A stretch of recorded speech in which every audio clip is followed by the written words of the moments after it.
ধন্যবাদ জানাই বাইতুল মুকাররম জাতীয় মসজিদের খতিব জাতীয় ইমামকে। তিনি এইটা বুঝতে পেরেছেন, জাতির সামনে তুলে ধরেছেন। সেই ইয়াজিদের দরবারের লোকেরা যেরকম বলেছিল ইমাম হুসাইন বুজুর্গ মানুষ, তবে দেশ চালাতে পারবে না, ঠিক তেমনি ভাবে বর্তমানেও ইয়াজিদের বাহিনীর লোকেরা প্রচার করে আলেম ওলামারা দেশ চালাতে পারবে না, তাদের কাছে জিন ছাড়াইতে যাও, ভূত ছাড়াইতে যাও, পানি পড়ার জন্য যাও, তাবিজের জন্য যাও, কিন্তু রাষ্ট্র চালাবার দায়িত্ব তাদের দেওয়া যাবে না। ইয়াজিদের বাহিনী সেকালে যেরকম ভাবে ইমাম হুসাইনকে বুজুর্গ বলে, মূলত রাষ্ট্র পরিচালনা অযোগ্য বলে তুচ্ছ তাচ্ছিল্য করেছে, তারা এখনো এই ময়দানে ঘুরঘুর করছে।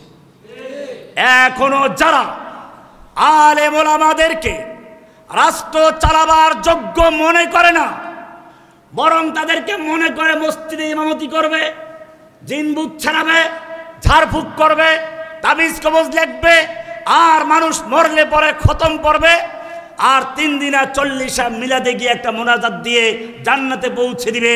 এইটা যারা মনে করে, মনে রাখতে তারাই হচ্ছে সেই ইয়াজিদের 90 অনুসারী, 90 ইয়াজিদের 90 অনুসারী, 90 ইয়াজিদের 90 মুরিদ। এই লোকদের কবল থেকে দিন ইসলামকে মুক্ত করতে হবে। মনে রাখতে হবে এই কোরআন দিয়ে সাহাবায়ে কেরাম রাষ্ট্র পরিচালনা করেছেন, এই কোরআন দিয়ে আল্লাহর নবী রাষ্ট্র চালিয়েছেন, এই কোরআন দিয়ে আবু বকর রাষ্ট্র পরিচালনা করেছেন, এই কোরআন দিয়ে ওমর রাষ্ট্র পরিচালনা করেছেন। যারা কিয়ামত পর্যন্ত কোরআনকে মানবে তারা কোরআন ছাড়া অন্য কোনো সংবিধানের সামনে মাথা নত করতে পারে না। যারা যুগে যুগে জীবন দিয়েছে আল্লাহ তাদের সাহায্য করেছে। सो चाहे कफील अब कुछ भी हो, हर हाल में अपना हक लेंगे, इज्जत से जीना है तो जी लेंगे या जाम शहादत पी लेंगे। যেভাবে ইমাম হুসাইন রাদিয়াল্লাহু তাআলা বলেছিলেন, হয়তো ইজ্জতের সঙ্গে বেঁচে থাকবো, নতুবা শাহাদাতের পেয়ালা সুদা পান করব। এখনো সময় এসেছে আমাদেরকে আবার মাঠে নামতে হবে। এদেশের মানুষ কোরআন ভালোবাসে, রসুল ভালোবাসে। কোরআন পরিষ্কার বলে দিয়েছে, সূরা নিসা 59 নম্বর আয়াত আল্লাহ বলছেন, আলাম তারা ইলাল্লাযীনা ইয়াজউমুনা আন্নাহুম আমানু বিমা উনজিলা ইলাইকা ওয়া মা উনজিলা মিন ক্বাবলিক।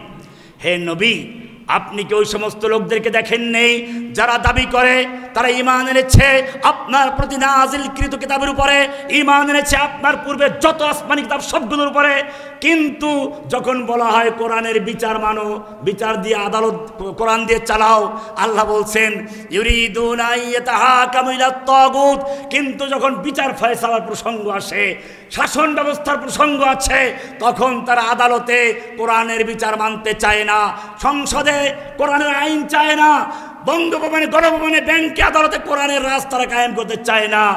ওয়াকাদ উমিরু আন ইয়াকফুরু বিহি, তাদেরকে বলা হয়েছিল মানব রচিত সংবিধানকে বাতিল করে দিয়ে আল্লাহর আইনের কাছে ফিরে আসা। ওয়া ইউরিদুশ শাইতানু আন ইউদিল্লাহুম দালালাম বাঈদা।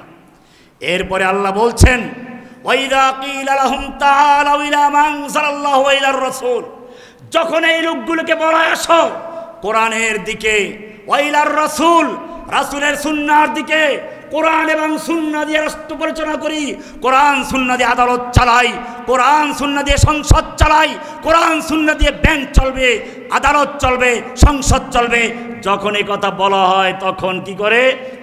রাইতাল মুনাফিকিনা ইয়াসুদ্দুনা আনকা সুদুদা, এই ভিআইপি মুনাফিকগুলোকে দেখবেন আস্তে তারা ঘাড় ফিরে ওখান থেকে চলে যায়। এটা কি আমার নিজের বানানো না করে না আয়াত?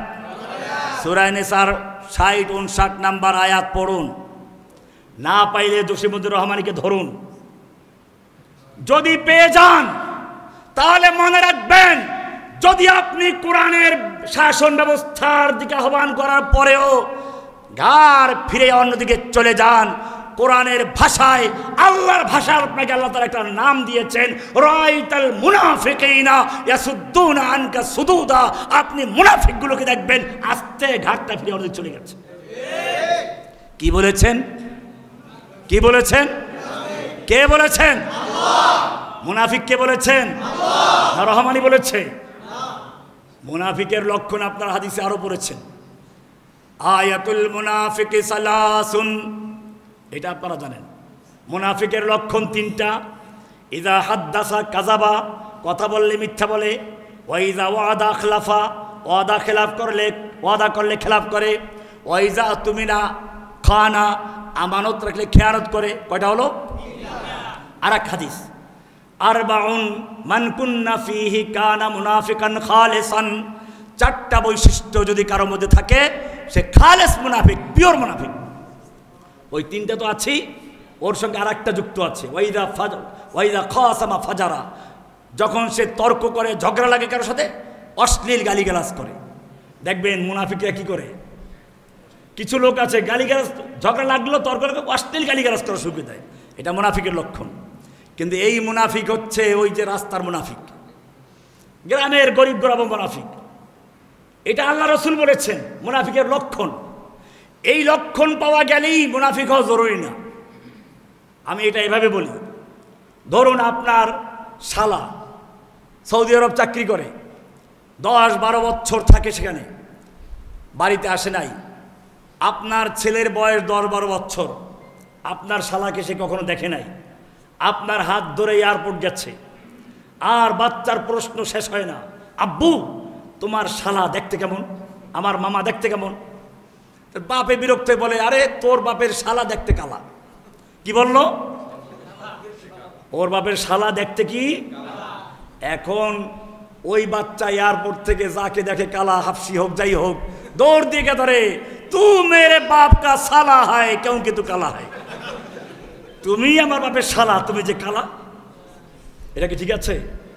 শালা হইতে হলে কি হইতে হবে? কালা হইতে হবে। কালা হইলেই কি না, কি বললাম? ওর বাপের শালা হইতে হলে কি হইতে হবে? কিন্তু কালা হইলেই কি না।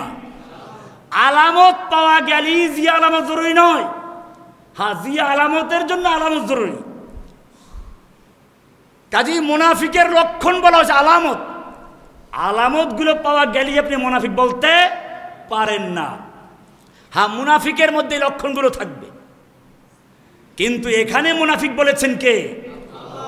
কি সুন্দর করে বলেছেন, ওয়াইদা কিলা লাহুম তাআলাউ ইলা মা আনজালাল্লাহু ওয়া ইলার রাসূল, যখন এই লোকগুলো 5 ওয়াক্ত নামাজ বি পড়ে, রোজা বি রাখে, হজ বি করে, ইমাম হোসাইনের শাহাদাতের জন্য চোখে পানি বি ঝরায়, কিন্তু যখন বলা হয় ওয়াইদা কিলা লাহুম তাআলাউ ইলা মা আনজালাল্লাহ, যখন এই লোকগুলোকে বলা হয় আসো আল্লাহর কিতাবের দিকে চলে আসো, আল্লাহর কিতাব দিয়ে আদালত চালাই, আল্লাহর কিতাব দিয়ে সংসদ চালাই, আল্লাহর কিতাব দিয়ে বঙ্গভবন চালাই, গণভবন চালাই, ব্যাংক চালাই, আদালত চালাই, তো বলে কি রাআইতাল মুনাফিকিনা ইয়াসুদ্দুনা আনকা সুদুদা, আপনি এই মুনাফিকগুলোকে দেখবেন আস্তে করে তারা ঘাড়টা ফিরে ওখান থেকে চলে গেছে।